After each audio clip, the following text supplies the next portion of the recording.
Two assholes can't get married because one of them might be a gypsy, so they make everyone else's lives as miserable as their own. Yay, literature.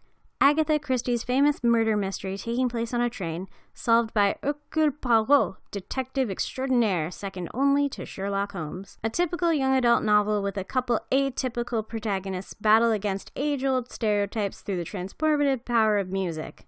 An Indian entrepreneur narrates his rise out of darkness to China's premiere in the style of a midnight confessional. Kate Millett's second-wave academic examination of the patriarchy via the deconstruction of a selection of male literature through the lens of feminist thought, with the ultimate conclusion that sex and sexuality can never be separated from the political sphere.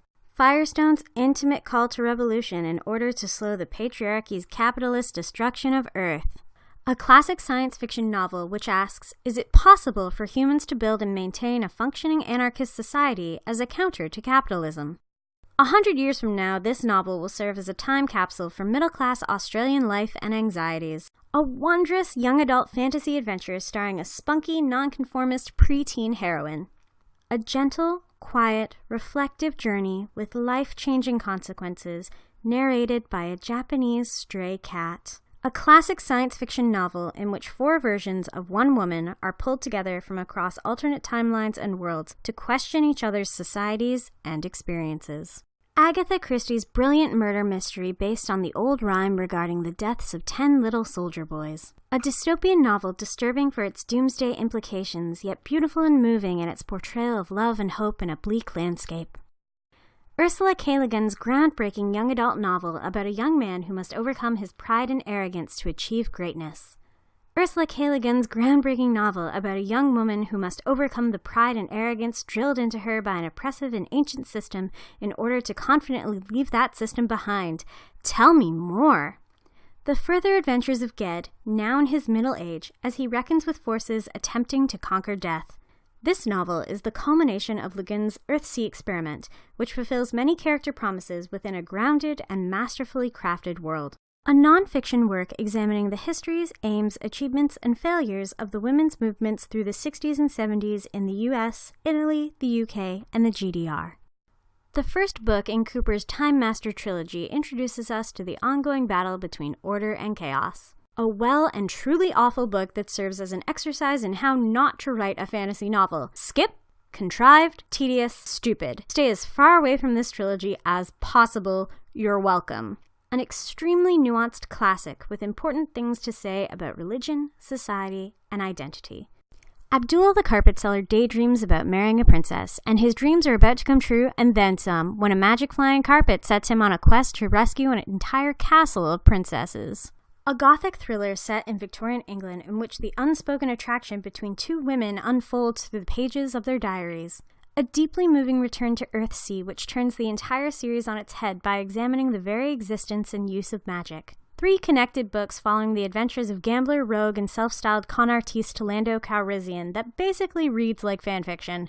Lord of the Rings for children! Bourdain's second memoir reminds us to stand against the empire of mediocrity sweeping across America and to not fear the unknown. Bourdain's first rage-filled, wise-ass, visceral, and searing memoir about his life serving on the line and what it was like to be a chef before the adjective celebrity became attached to it. This book is part food journalism, part social commentary of a people and culture that is rapidly evolving and all parts nostalgia for what was really a mere blip on the culinary and cultural timeline of Korea's long and varied history.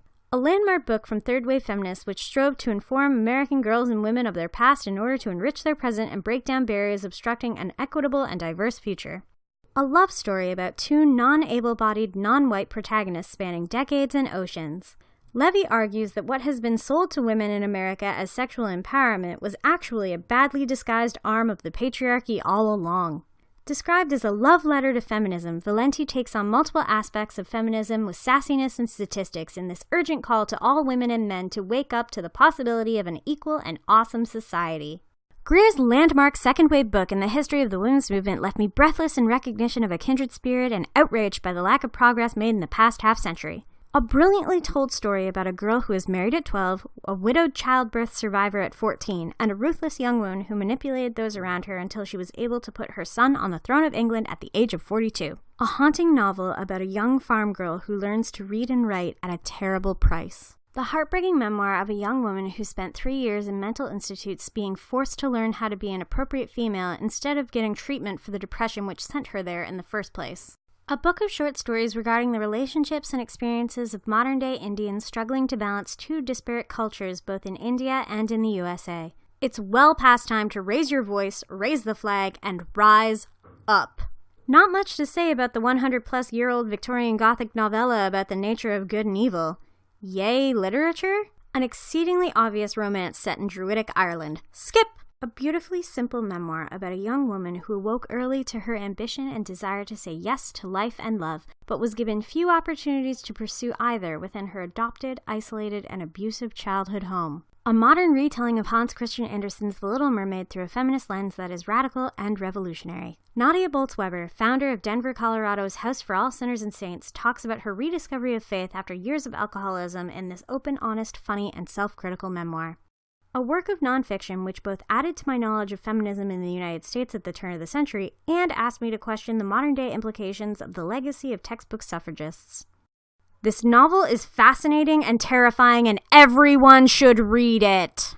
A collection of academic essays examining the topic of virginity in several cultures in an effort to shift modern society's views on sexual purity.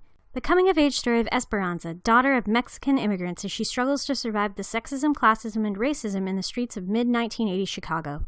Winterson's contribution to the Myth series and an intriguing attempt to intertwine ancient Greek myth with contemporary Western longings.